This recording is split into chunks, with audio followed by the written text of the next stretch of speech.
അബ്രാഹത്തിന്റെ വിശ്വാസം. മോനെ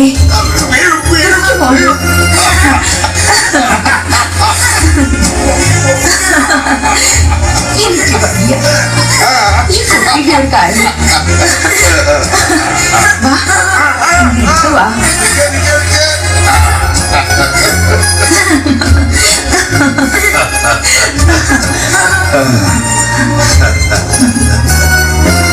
വാർദ്ധക്യത്തിൽ ദൈവം നമ്മോട് കാണിച്ച കരുണ. അബ്രഹാമിന്റെ സന്തതികളെ ആകാശത്തിലെ നക്ഷത്രങ്ങൾ പോലെയും ഭൂമിയിലെ മണത്തരികൾ പോലെയും വർദ്ധിപ്പിക്കുമെന്ന് ദൈവം ഉടമ്പടി ചെയ്തിരിക്കുന്നു. ഈ മകനിലൂടെയാണ് ഒക്കെയും സഫലമാവുക. നീ കാണുന്ന പ്രദേശമെല്ലാം നിനക്കും നിന്റെ സന്തതി പരമ്പരകൾക്കും അവകാശമായി തരുമെന്ന് അരുളി ചെയ്യുന്ന ദൈവം, എന്റെ പരിചയവും അഭയവുമായ ദൈവം, വാഗ്ദാനങ്ങളിൽ വിശ്വസ്തനായ ദൈവം.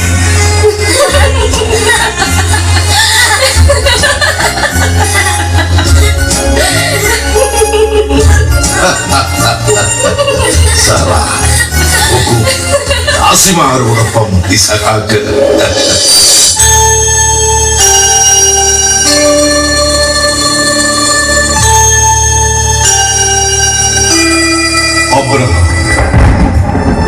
അബ്രഹാം, ഇതാ ഞാൻ. അബ്രഹാം, ദൈവമേ കൽപ്പിച്ചാലും നീ സ്നേഹിക്കുന്ന നിന്റെ മകൻ ഇസഹാക്കിനെയും കൂട്ടിക്കൊണ്ട് മോറിയ ദേശത്തേക്ക് പോകണം. കർത്താവേ, മോറിയായി ഞാൻ കാണിച്ചു തരുന്ന വഴികളിൽ നീ ഒരു ബലിവേദി ഒരുക്കണം. ആ ബലിവേദിയിൽ നിന്റെ മകൻ ഇസഹാക്കിനെ എനിക്കായി ദഹന ബലിയർപ്പിക്കണം. ദൈവമേ, വാർദ്ധക്യത്തിൽ എനിക്ക് തന്ന മകനെ, അയ്യോ, ഞാൻ സാറായോടെന്ന് പറയും, ഞാൻ എന്റെ മകനോടെന്ന് പറയും. ദൈവമേ, നീ അബ്രഹാമിനോട് പറഞ്ഞ വാഗ്ദാനങ്ങൾ ഇല്ല. ഒരുപക്ഷെ ഇതൊക്കെ എന്റെ തോന്നലുകളാണ്. അല്ല, ദൈവം ഒരു തോന്നലല്ല. ഞാൻ കണ്ടറിയുന്ന, ഞാൻ അനുഭവിച്ചറിയുന്ന സത്യമാണ്. ഈ നിമിഷങ്ങളിൽ ഞാൻ എന്താണ് ചെയ്യുക? ഞാൻ എന്റെ മകനെ കൊണ്ട് എവിടെയെങ്കിലും ഓടി ഒളിച്ചാൽ ഇല്ല. ഈ പ്രപഞ്ചം നിറഞ്ഞു നിൽക്കുന്ന ദൈവത്തിന്റെ കൺമുന്നിൽ നിന്നും അബ്രഹാം എവിടേക്ക് ഒളിച്ചോടാൻ?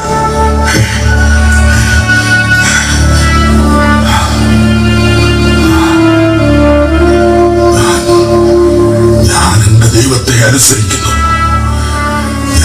ദൈവത്തെ അനുസരിക്കുന്നു.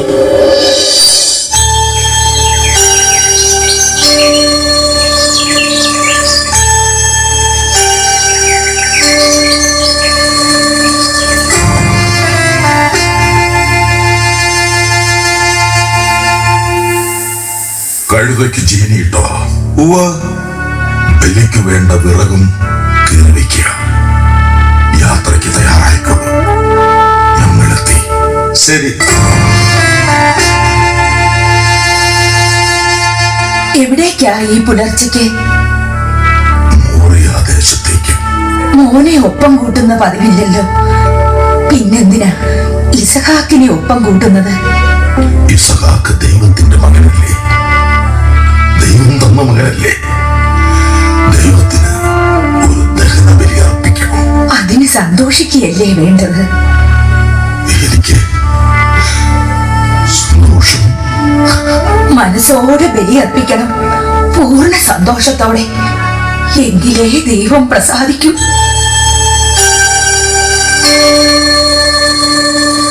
അപ്പാ, പോകാം. അമ്മയ്ക്കൊരു മുത്തം കൊടുത്തേക്കുക. അമ്മേ, പോയി വരട്ടെ. അപ്പന്റെ കൈ പിടിച്ചോണം. ദൈവത്തിന് ബലി അർപ്പിക്കുമ്പോ നന്നായി പ്രാർത്ഥിക്കണം. കനിവിന്റെ നിധിപേടകത്തിൽ നിന്നും അനുഗ്രഹങ്ങൾ വാരിക്കോരി തരണേന്ന്. ദേ, മോനെ സൂക്ഷിച്ചോണേ. വേഗം മടക്കി കൊണ്ടുവരണം. എനിക്കിവനെ പിരിഞ്ഞിരിക്കാൻ കഴിയില്ലെന്നറിയാലോ.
ദഹനമണിക്കുള്ള കുഞ്ഞാടിനെ കരുതിയില്ല.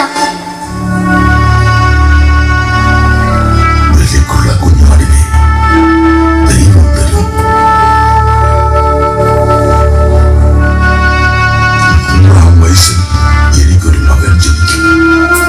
സാറാ ഒരു പുത്രനെ പ്രസവിക്കും എന്ന് ദൈവദൂതന്മാർ പറഞ്ഞപ്പോൾ സാറാ ചിരിച്ചു.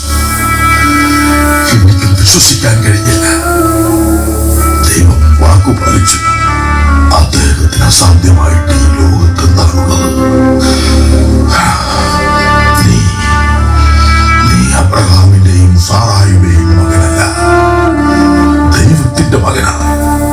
അബ്രഹാം തേരാവിന്റെ പുത്രനല്ല, ദൈവത്തിൻ്റെതാണ്.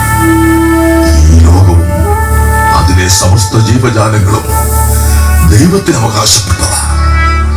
മനസ്സിലാകുന്നുണ്ടോ മോന്? മനസ്സിലാകുന്നുണ്ട്. ഇസഹാക്കിന്റെ അവകാശി ആരാ? ദൈവം. ആ ദൈവം നിന്നെ മടക്കി ചോദിച്ചാൽ അപ്പോ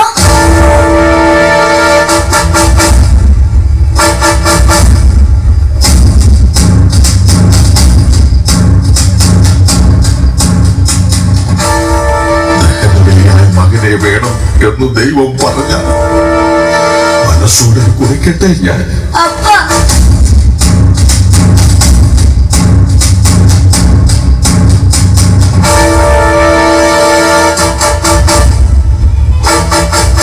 കർത്താവേ, ഇതാ ഞാൻ ദഹന ബലിയായി എന്റെ മകനെ അങ്ങേക്ക് സമർപ്പിക്കുന്നു.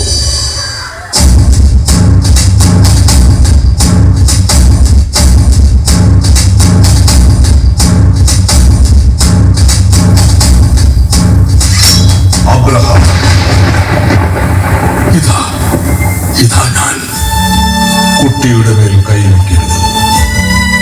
നിന്റെ ഏകപുത്രനെ പോലും എനിക്ക് തരാൻ തക്കവിധം നീ എന്നെ ഭയപ്പെടുന്നു എന്നെനിക്ക് ഉറപ്പായി. അതിനാൽ ഞാൻ നിന്നെ സമർത്ഥമായി അനുഗ്രഹിക്കുന്നു. നീ മകനേക്കാൾ മറ്റെന്തിനേയും കാണും എന്നെ സ്നേഹിക്കുന്നു. നിന്റെ വിശ്വാസം നിന്നെ രക്ഷിച്ചിരിക്കുന്നു. ലോകാവസാനം വരെ നീ സ്മരിക്കപ്പെടും. ശത്രുവിന്റെ നഗര കവാടങ്ങൾ നിന്റെ സന്തതികൾ പിടിച്ചടക്കും.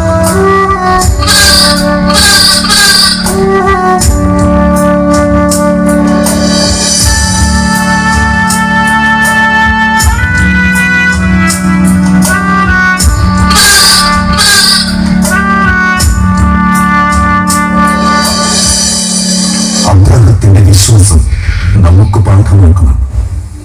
ലോകത്ത് മറ്റെന്തിനേക്കാൾ ദൈവത്തിൽ വിശ്വസിക്കുന്നവനെ ദൈവം സമൃദ്ധമായി അനുഗ്രഹിക്കും.